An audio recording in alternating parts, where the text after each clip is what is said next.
Rachid Mouchaouch, vous Bonjour. êtes économiste chez Djoa Stratégie.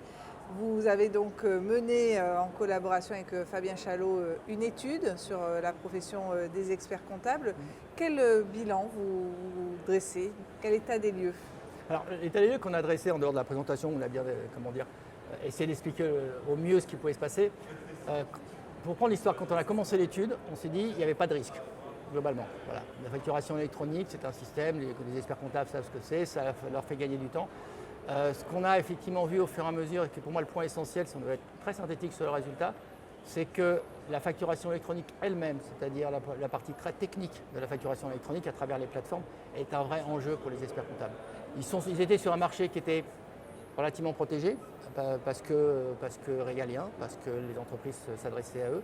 Et on a vraiment vu effectivement que cette petite chose, c'est-à-dire ces 65 plateformes avec derrière des acteurs, c'est vraiment quelque chose qui, s'ils ne font rien, alors hier un expert comptable nous disait s'ils font rien, ils vont dans le mur. Alors nous on est consultants, donc des fois on est un peu cash.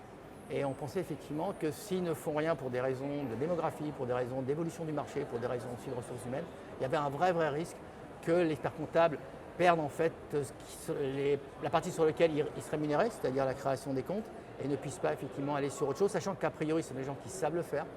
Alors le point est qu'ils savent le faire en tant qu'expert comptable, mais pas forcément en tant que cabinet. Et ça, c'est aussi une chose qui est apparue au fur et à mesure, c'est qu'un cabinet expert comptable, c'est une entreprise. Beaucoup d'experts comptables disaient on peut tout faire. Et ce qu'on leur disait, c'est oui, mais est-ce que vos collaborateurs peuvent tout faire? Donc vous êtes aussi les dirigeants. Et je pense justement ce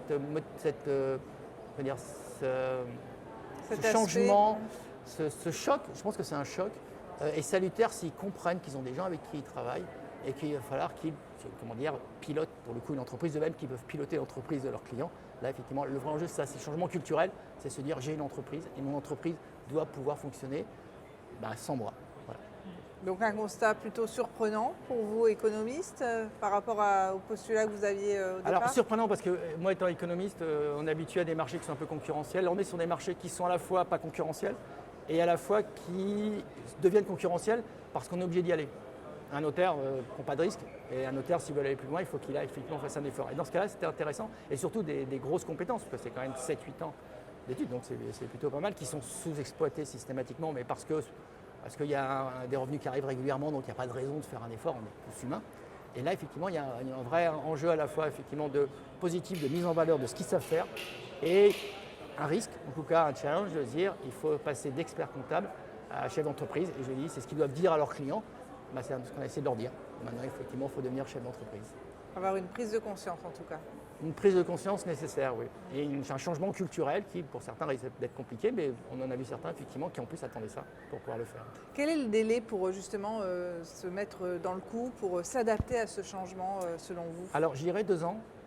Je dis ça parce que d'expérience avec Fabien, ça fait 2-3 ans que le cabinet est créé. Donc Fabien était consultant et moi j'étais aussi consultant mais freelance.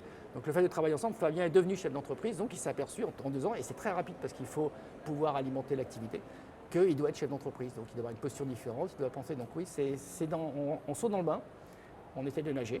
Et pendant 2 ans, effectivement, des fois on nage, des fois on surnage, des fois on coule un peu et on remonte. Voilà. Et il faut juste se lancer. Et 2 ans, ça tombe assez bien parce que 2 ans, c'est entre maintenant et 2026 à quelque chose près. Donc il y a un vrai effectivement, une prise en compte qu'ils doivent faire. Je suis persuadé qu'ils arriveront à la faire. Pour reprendre une formule politique, le changement, c'est maintenant. Oui, c'est maintenant. Oui. Et puis ça va durer un certain temps. Merci beaucoup, Rachid Mouchaouch, d'avoir répondu à ces questions. Merci. Merci, au revoir.